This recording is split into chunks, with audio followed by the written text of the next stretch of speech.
आज हम लोगों को वैसे देशों के संबंध में पढ़ना है जो भारत की सरहद से सटा हुआ है, या ये कहा जाए हम लोग को आज वैसे देशों के बारे में पढ़ना है जो भारत के सीमावर्ती हैं।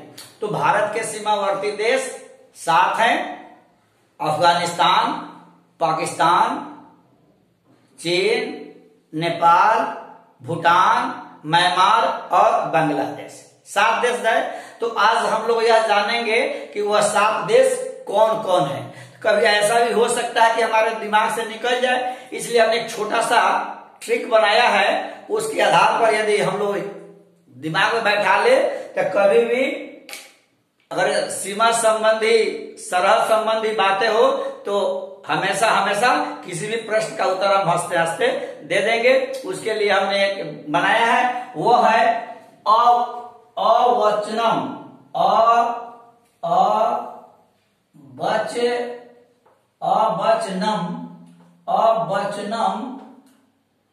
अवचनम भूप। अवचनम भूप। हम यह भी जाने कि भूप माने राजा होता है। पहले के राजा सत्यवादी हुआ करते थे। पहले के राजा हमेशा जनता की बात सोचते थे, जनता के कल्याण की बात सोचते हैं, लेकिन आजकल के राजा बिल्कुल ही बदल गए हैं। तो हम यह देखें कि अवचनम अगर हमको याद रहे तो 7 देश का नाम हमको आसानी से लिख लेंगे। जैसे हम लिखते हैं अ से अफगानिस्तान। अ से क्या होगा? अफगानिस्तान। अ से अफगानिस्तान।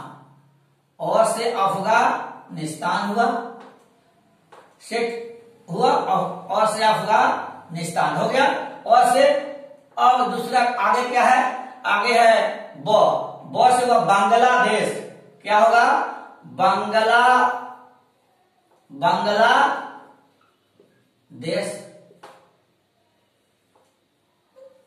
3 में क्या है? चीन।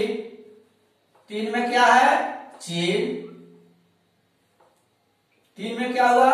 चीन। 4 में क्या है? न है नेपाल। 9 में क्या हुआ? 9 से हुआ नेपाल। 9 से क्या हुआ? नेपाल। जो भारत का उत्तरी भारत पड़ोसी देश है। अब हुआ म, तो म हलान देना आधा म, तो इसका मतलब म्यांमार। म्यांमार क्या हुआ? म्यांमार। 6 क्या है? 6 है भूटान। क्या है? भूटान। क्या हुआ? भूटान। और 7 अंत में क्या है? प है, तो वह है पाकिस्तान। पाकिस्तान है भारत का हमेशा दुश्मन रहता है, इसीलिए मैंने सबके नीचे उसको रखा है। ठीक है, तो यह अगर हमको यह याद रहेगा अवचनम भूप, तो 7 देश का नाम हम आसानी से लिख लेंगे। तो यह तो आसान है ही, यह तो आसान है। आज सभी लोग प्रखर हैं। आप लोगों के लिए कौन सी बड़ी बात है? बच्चे आजकल बहुत तेज होने लगे हैं और इसी का परिणाम है कि आजकल के बच्चे और 100 नंबर में भी 100 नंबर आने लगा है। यह आप लोगों की प्रखरता और परिश्रम का प्रतिफल है। लेकिन यह तो 7 देशों को हमने नाम जान लिया, लेकिन अब इससे ज्यादा जरूरी यह है कि हमने प्रश्न में रखा है भारत के सीमावर्ती देशों में विभाजित करने वाली रेखाओं का नाम बता दें। तो अब हम यह देखेंगे भारत और अफगानिस्तान के बीच जो रेखा है, भारत और अफगानिस्तान के बीच जो रेखा है, बांग्लादेश और भारत के बीच जो रेखा है, ये सभी देशों के बीच और भारत के बीच जो रेखा है उसका नाम हम आज लोग जानेंगे। अब जैसे भारत और अफगानिस्तान के बीच रेखा है उसको डूरंड रेखा बोलते हैं। क्या बोलते हैं?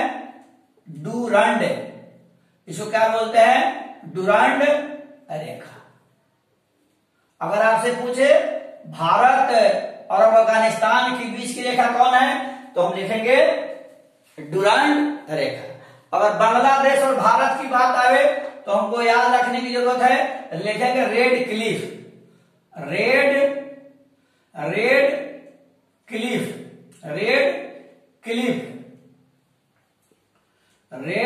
क्लिफ। क्या हुआ? Red Cliff. अच्छा, अब है बीच जो रेखा है उसको रेखा को हम लोग मैक-मोहन रेखा कहते हैं।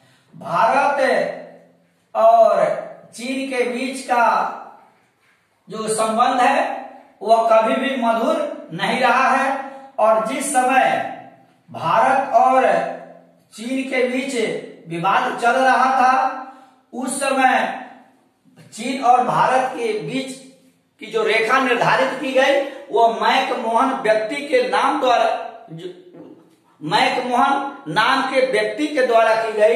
इसीलिए चीन और भारत के बीच की रेखा को मैक-मोहन रेखा कहा गया। और नेपाल और भारत के बीच एक जगह है जो गोरखपुर के उत्तर और नेपाल के बीच है, उसको बोलते हैं भैरहव।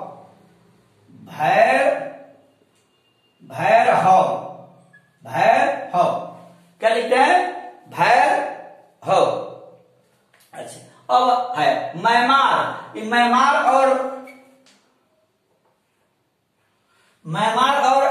म्यांमार और भारत के बीच है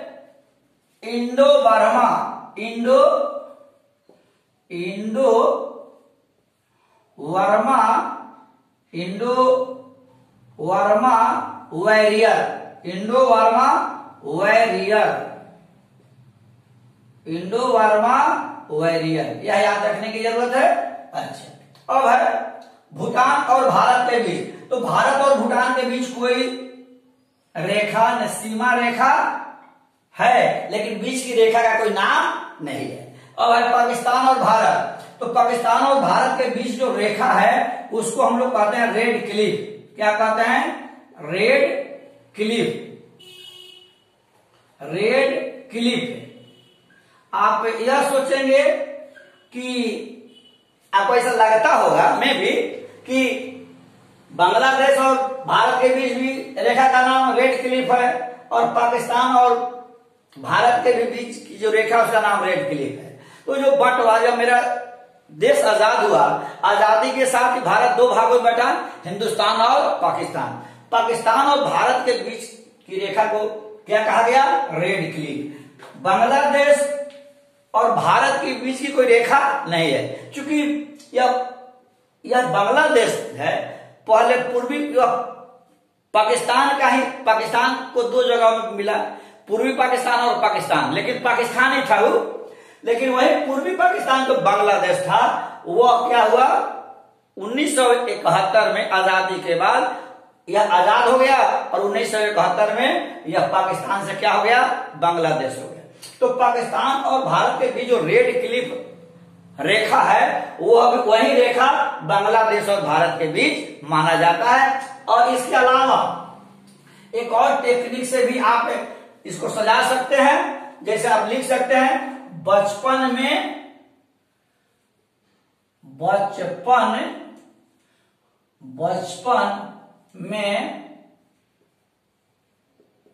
बी, या इस पर भी आप सेट कर सकते हैं, लेकिन यह अच्छा है। इसे में ध्यान रखना होगा कि में है, लेकिन म्यांमार में आधा में होता है, इसलिए अब बेहतर होगा।